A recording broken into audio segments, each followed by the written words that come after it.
प्रिय क्रांती मित्र हो, जय भीम, जय अशोक, जय संविधान, जय भारत। वंचित बहुजन आघाडीचे सर्व राष्ट्रीय नेते आदरणीय प्रकाशजी तथा बाळासाहेब आंबेडकर आणि Republican party of India Athawale गटाचे राष्ट्रीय नेते सन्माननीय रामदासजी आठवले या दोघांनी एकत्रित यावं अशीच महाराष्ट्रातल्या आंबेडकरी जनतेची इच्छा आहे।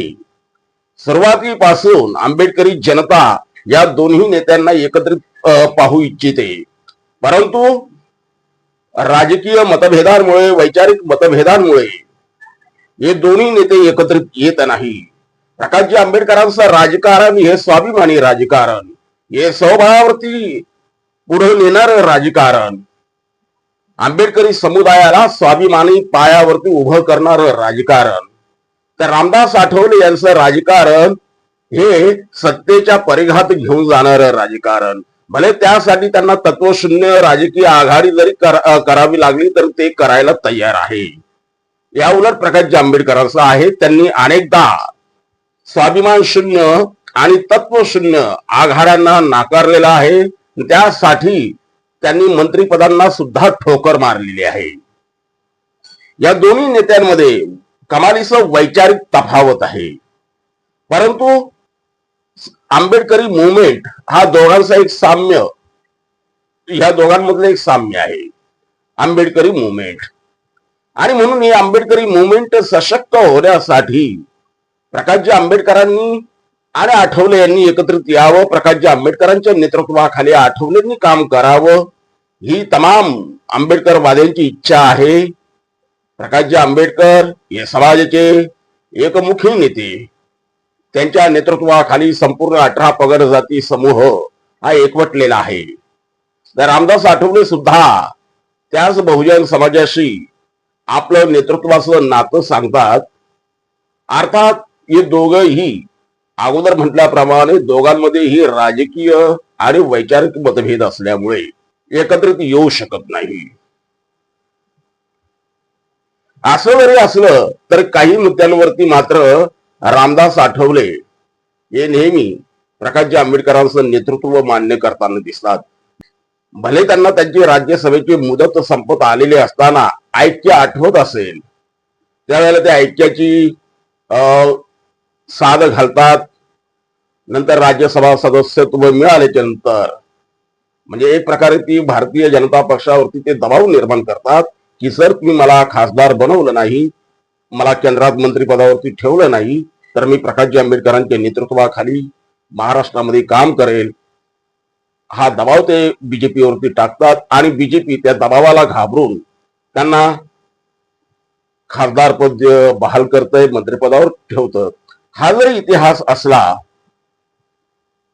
आणि त्यानंतर त्यांच्या पदरामध्ये खासदार पद पडल्याच्या नंतर रामदास आठवले कधीही ऐक्याबद्दल बोलत नाहीत, प्रकाशजी आंबेडकरांच्या नेतृत्वाखाली काम करण्याबद्दल कधीही ते बोलत नाही, हा इतिहास आहे। असं जरी असलं तरी रामदास आठवले काही वेळेला मात्र प्रकाशजी आंबेडकरांच्या विद्वत्तेला सॅल्यूट करतात आणि प्रकाशजी आंबेडकर जे म्हणतात त्या पद्धतीनं ते वागण्याचा काही वेळेला प्रयत्न करतात।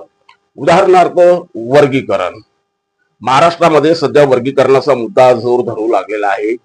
त्या पार्श्वभूमीवर प्रकाशजी आंबेडकरांनी वर्गीकरणाच्या संदर्भात जे भाष्य केलं त्या विधानाला रामदास आठवले यांनी पाठिंबा दिलेला आहे।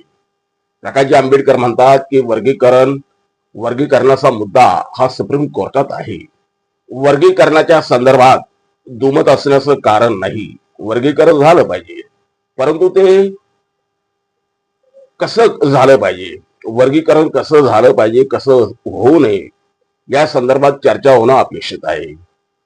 वर्गीकरण हे कास्ट वाईज व्हायला पाहिजे की सब कास्ट वाईज व्हायला पाहिजे। वर्गीकरणासाठी जी समिती नेमलेली आहे त्या समितीने त्या समूहातल्या काही तज्ञ लोकांशी, राजकीय लोकांशी चर्चा करणं अपेक्षित आहे, परंतु ते करताना दिसत नाही। प्रकाशजी आंबेडकरांनी हा जो मुद्दा मांडला त्याला रामदास आठवले यांनी सुद्धा पाठिंबा दिलेला आहे। रामदास आठवलेंचंही म्हणणं आहे की प्रकाशजी आंबेडकरांनी वर्गीकरणाच्या संदर्भात जे काही मत मांडलेलं आहे त्याला आमचा पूर्णपणे पाठिंबा आहे. महाराष्ट्र शासनानं जी समिती नेमलेली आहे त्या समितीने सर्व समूह घटकांशी चर्चा करायला हवी. कोणत्याही जाती समूहामध्ये वितुष्ट निर्माण होणार नाही, भांडण निर्माण होणार नाही याची काळजी ही समितीनेही घेतली पाहिजे आणि राज्य सरकारने घेतली पाहिजे.